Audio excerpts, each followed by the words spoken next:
Go ahead and, all right, stepping up now. Oh, come on, the quarterback's got to get the headset on. The quarterback gets the headset, seriously. Joined now by quarterback Matt Banaitis and two-way player JD Roesch. JD, I got to talk to you right off the bat first. We've been calling you kind of the battering ram, the bull in the woods. Where the hell did that speed come from? Pardon my language. Where the heck did that come from when you got into the open field there? Well, it all came from my college. Okay. She has the afterburners. But the quick stuff, it came from my dad, so He's a quick guy. The quick first step, because quite frankly, the best thing Charleston did all night was that punt. And immediately, I don't know what was said in the huddle. Obviously, you don't plan for an 83-yard touchdown run. But were you just kind of like, all right, I'm going to squash this momentum right now. Just give me a block and I can go. Well, I wasn't expecting the 83-yard touchdown run, but the offensive lineman opened up a big hole, and then I took it the rest of the way from there. We talk a lot about the defense, and you're a part of that unit there, JD Roesch. But Matt, offensively, it seems like you're now into your third game at the varsity level. It really seems like you are starting to get real confident back there in a hurry. And it's got to be easy to get confidence. You got guys like Dan Helm to throw the football to. Oh yeah, I've talked about this all the time. Daniel, he's 6'5", he's a huge tight end, he's an easy target to throw to. But I think what's really been stepping up is the line. Every game they've gotten progressively better, and you know that just helps a whole lot to be able to throw. I got to ask you too, I've been very impressed with you the way you distribute the football, because you mentioned, I mean, obviously you see Dan Helm on every play. He's a big target, but teams are focusing on trying to take him away, and you're doing a really good job of spreading the wealth around. Does that just kind of speak to the work you did in the offseason? I don't know. I mean, I think everyone on our team were able to adjust, and especially last week against Jacksonville, they were hounding Daniel big time. Right. So, I mean, yeah, we're looking to get it to Daniel, but obviously when he's getting double and triple team, there's going to be some open receivers somewhere. So. And I know Tyler Brown is licking his chops, trying to get as many as he can, because that trip set you guys run with Helm and Morris and him, that's three really good athletes all together on one side of the field. That's got to make you feel good when you roll out going, all right, I got my choice of targets here with these guys. Yeah, Daniel, he's obviously a huge athlete. He played basketball. He's huge. He's a big target. Brown, he played basketball. He plays baseball too.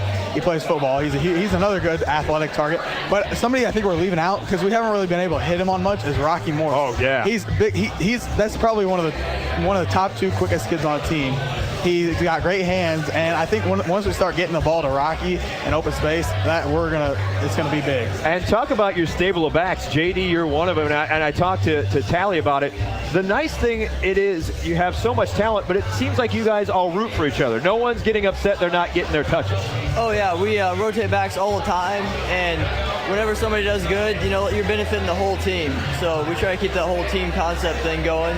And you're always rooting for the next guy in, and just being a good team. What does that do for your confidence as a quarterback, knowing you got 5-6 guys who can handle the rock there and take a little bit of pressure off you? Yeah, I mean, with the run game sets up the pass game, play action, we did a whole lot of play action boosts. We've been doing that a while. The run game, especially the last 2 weeks, we've had 120 yards rush. I don't know what the exact stat tonight was, but I'm guaranteeing it's like 200 or something. I was just saying, 83-yard run by JD over here really helps with the stats. Yeah, and that, you know, you can just like play the passing game off of that. It helps big time. So you're 3 games in now on your varsity career, and one thing we talk about is just your calmness in the pocket, and even at the line of scrimmage. The first game of the year against Taylorville, clock's winding down in the first half. We are up in the broadcast booth saying, they better hurry to get this off, But you were just cool, calm, and collected and connected with Dan Helm.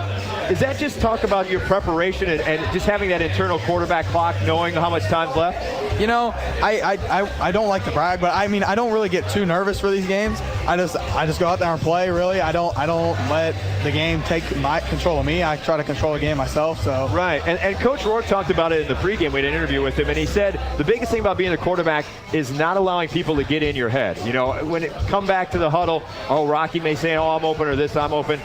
You just seem to focus on the task at hand, and that's huge for a guy who's only got 3 starts under his belt. Yeah, I mean, we take it play by play. We go, look, if somebody's open, they come tell me. I think about that, but I'm not going to just focus solely on what they say. I'm going to go get my read, everything else, and I'm going to hit somebody who's open. That's the key. And for you, JD, we talk about the defensive front four, and we talked a little bit to Josh Talley about it. But you as a linebacker in that 4-2-5, and when you got the guys you do up front, how much easier does that make you as a linebacker able to make plays and make reads when you got like guys like Forrest Sexton, Austin Bell getting double teamed? Now all of a sudden you got one-on-one opportunities at running backs. Yeah, you know, the up front guys, and I'm just kind of filling in the holes there. So, Right.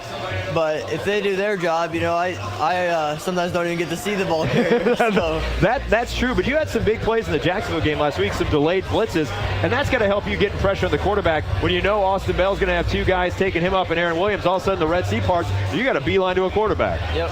How much does your eyes light up when you're like, okay, I got a shot at this guy? They get pretty big, I like to hit. So. Sorry, Matt, we don't want to talk about hitting the quarterback in front of you too much. We talked to, Matt asked the question to Josh Talley. When you see the defense out there doing what they're doing, holding teams to so few yards and so few scores, what does that do for your confidence on the offense side of the ball going, all right, you know what? We like to get a score here, but if we don't, my defense has my back. Yeah, definitely. We're not going out there thinking we have to score each and every play because, I think we could put up 20 or so, 28 points every game, and then our defense is going to keep other opponents below that. So far, they've given up, our starting defense has given up 7 points the whole time. We've given up 14 as a whole, so. Do they ever come to the sideline and go, all right, do something for us? Yeah. Yeah, that first game, Taylorville, it took us a whole quarter and nearly a half to score. Austin Coslow, he wasn't being a jerk about it, but he's like, you guys need to step up. We're doing a whole lot on defense. Step up, just make a few plays, so at the least we can get some rest. And part of that had to be because of the heat. They're like, come on, we're sweating out here. Imagine JD speaks to that. It's like, come on, what are you doing, guys? Give us a little bit of a break here. Yeah, definitely. That was a horrible. Horrible play game. It was 100 degrees, 105. Yeah, I can imagine. It was horrible for the temperature. They were playing a heck of a game. We just needed to get out there and score, and we eventually did. I love it. The quarterback getting some flack from some of his teammates there. That is awesome. Well, Matt, we appreciate you stopping by. JD, heck of a game tonight. Appreciate you stopping by as well. We got some other guys getting ready to hop on the air. Okay. I just had a quick question for you, JD. It almost looked like it reminded me of when a rookie hits a home run and they kind of give him the cold shoulder. I noticed after the 83-yard run, nobody was patting you on the back or anything. What was up with that? I don't think they could get there fast enough. The gauntlet's been thrown down. You better hope Rocky's not listening to that, because I have a feeling foot race coming in Monday's practice. Yeah, great game, JD. It must feel great to be faster than the entire Charleston secondary, Thank you. All right, great game, guys. Appreciate you stopping by. Matt Banaitis and JD Roesch.